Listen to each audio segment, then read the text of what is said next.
Good day, I am Jerome Lebrida, and this is How We Learn, a modern learning project for physical education majors.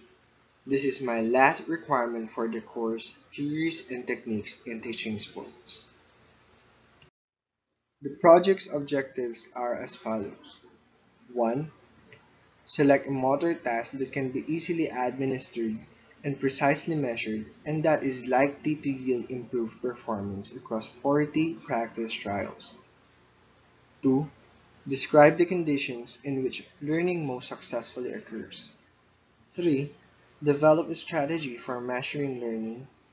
And lastly, learn to represent acquisition and retention data in a graphical format. The project's mechanics is that I will be selecting a task which the participant does not have any prior experience. Choosing a task that is new to the participant will produce a series of measurable development or improvement.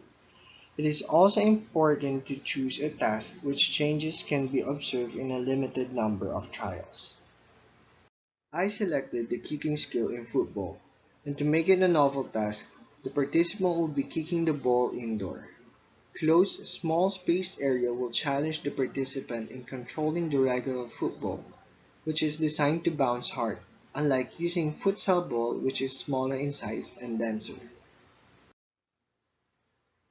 Let us know the participant for this project.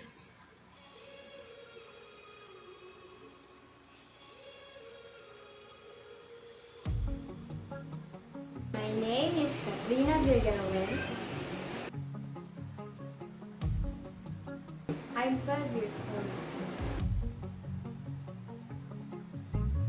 I'm in grade 7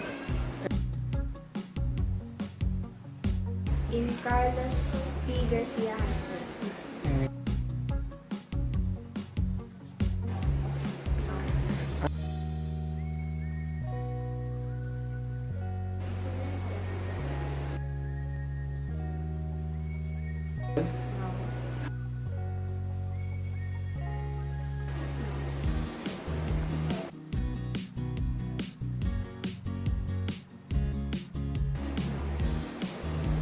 Are you ready to play football and learn how to play it?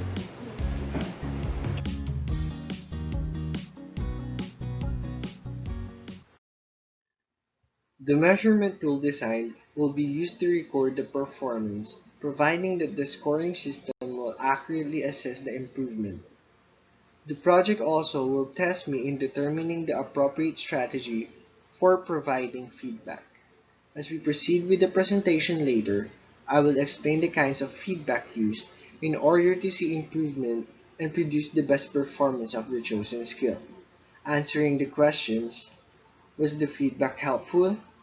Which kind of feedback is better in the given situation?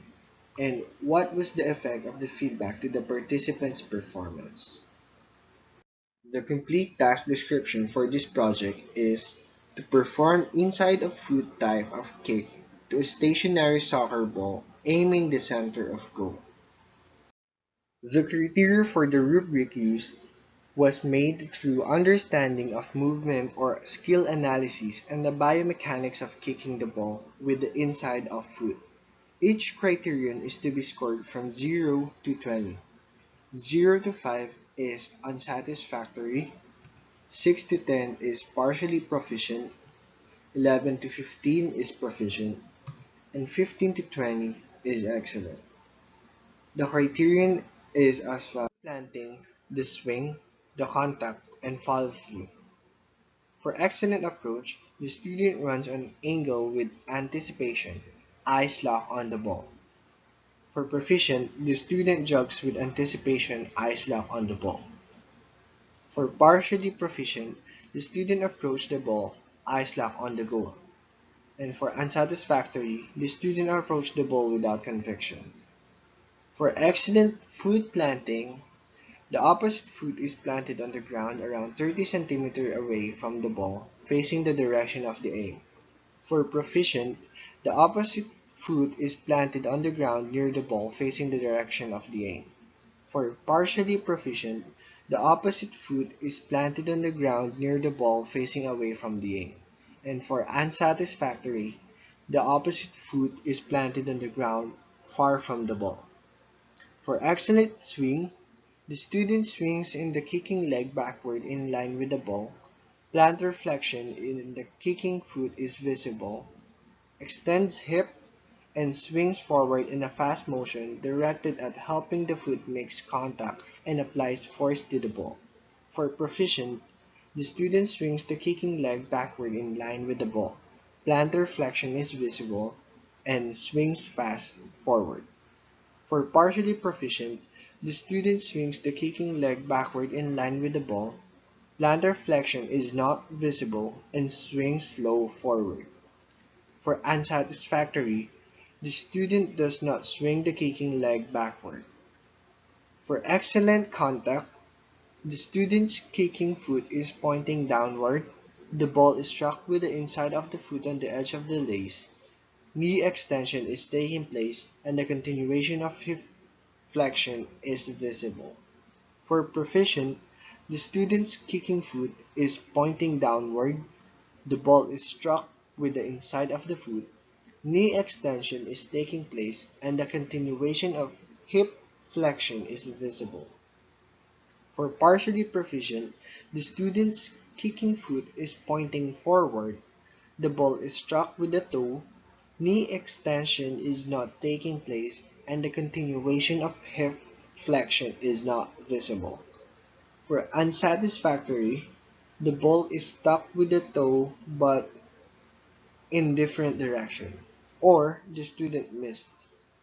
For excellent follow-through, the kicking foot swings forward, driving the accuracy of the ball toward. Foot begin to reflex or relax, lands on shooting foot.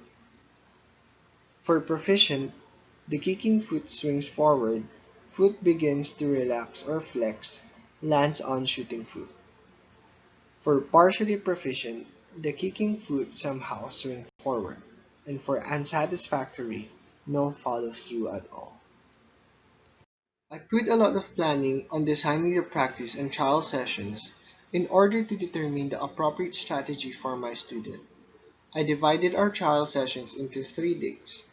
Each day has different numbers of trials, which also allows me to insert different strategies in teaching the novel task or skill to the student. In the first session, 10 trials will be recorded in the first day. No feedback will be given until the student finishes the trials.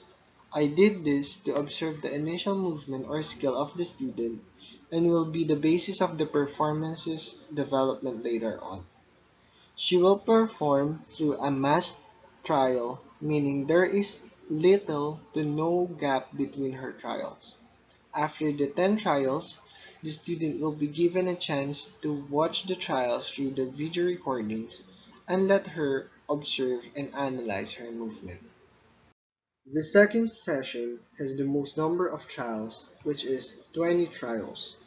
In her first 10 trials for the second day, the student shall adjust her movement according from what she observed from video recordings of her initial trials. In this way, I would see if intrinsic feedback is effective for her in order to learn or develop the skill.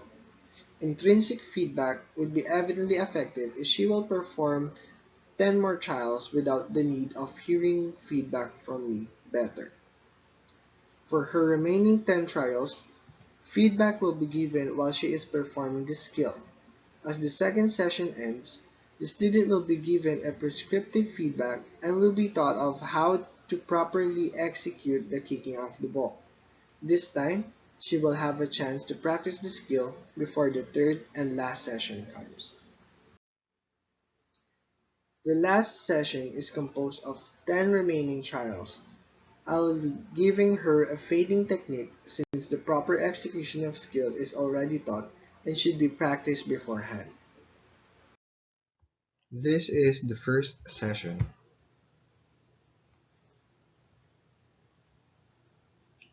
From what we can observe, the student is lackadaisical in kicking the ball. There is not much of conviction or anticipation in kicking, no appropriate foot planting, and oftentimes her leg does not swing backward. The ball is struck with her toe and there is little to no follow-through at all. The trials were analyzed using the criteria and was recorded. After the first session, I let her watch the video recording to reflect and see what seems to be the problem and what could have done to better her skill. Here is the second session.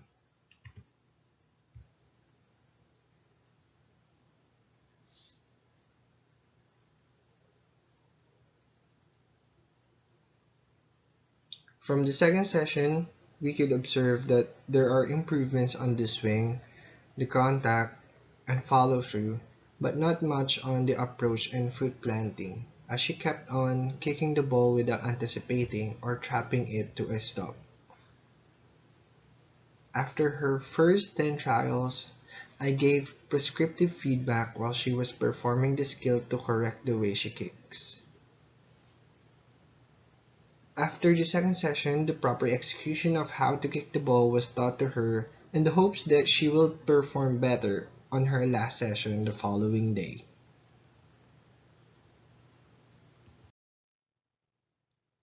Third session.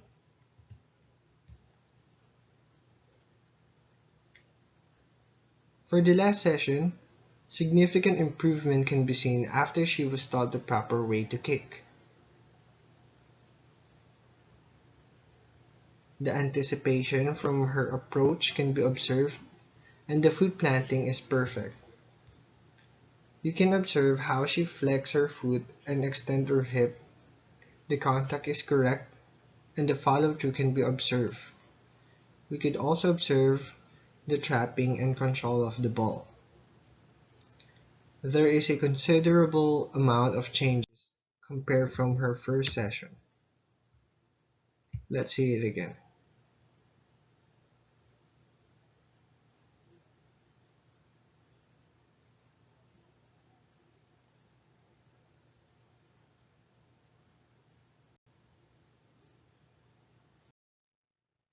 Comparison of Trial 1 and Trial 40. This shows how well the student improved from Trial 1, which received an average score of 0.8, and the Trial 40, which received the highest score of 18. After 3 sessions of practices and trials, there is a significant and obvious improvement that is observable without the need of the criteria made. This result is also highlighted in the graphical presentation of the data recorded in each trial from first session to the last. The swing and contact, which are represented by the gray and light blue line, are the ones which mostly receive the higher points, while the approach, represented by the blue line, developed late on the trials. For the last part of the presentation, I'd like to answer the 3 questions asked in the beginning of the study to identify the result. The first one was the feedback helpful? Since I use 3 types of feedback, namely intrinsic, prescriptive, and fading feedback, I'd like to identify the pros and cons of using each one to this study. Intrinsic feedback has minimal effect to the student's performance, especially considering that she doesn't have any clue on how to properly perform the skill. But in a way, this allowed the student to observe herself and analyze her movements. Prescriptive feedback mostly helps correct her movement while doing the trials, but I observed that she rattled a little bit while I was giving her the instructions, which resulted to more errors and being constricted in her movements. By the last session, the student has been taught of the proper way on doing the skill, and she was able to practice the skill more compared to the first 2 sessions. Fading feedback gave her autonomy in deciding what to do to perform the skill correctly and do better. It also gave her confidence in doing so. I observed this when I was saying very good when she kicks correctly. The second question was, which kind of feedback is better in the given situation? From this project, It really goes to show that the acquisition of skill depends on how we introduce it, and developing it depends on how we hone it. Also, the level of our learner and his or her readiness greatly affects the way we give feedback. I just observed that, in some way, if the student has no clue on the skill that he's supposed to learn, and especially if he's alone, it's not effective to use intrinsic feedback because 1. He doesn't have the schema of the correct way to perform the skill, and 2. He cannot compare his performance to anything since it's new for him. In this project, I realized that after I taught Katrina how to properly kick the ball by demonstrating it and teaching each point, her score in the data catapulted from partially proficient to excellent. This made me realize that the students' performance is as good as how we instructed them, especially to skills which are novel to them. You cannot expect great results from your students if you haven't shown them, instructed them, or demonstrated them the things they need to learn from you. It's like expecting a seed to grow when you fail to water them. The last question was, what was the effect of the feedback to the participants' performance? As I've mentioned, different feedback resulted different effect to the student. Each has its own positive and negative effect. It's just a matter of choosing the right moment to use it and how you adapt your feedbacks to the needs and the ability of your students. Thank you for watching this video. I hope it was presented clearly and gave you a lesson or two on how you will approach your student or athlete. I also hope it taught you the different uses and effects of feedback and how to use it in addressing our students' needs in order to gain best results. This ends my presentation. I hope you are all well and safe. God bless us all.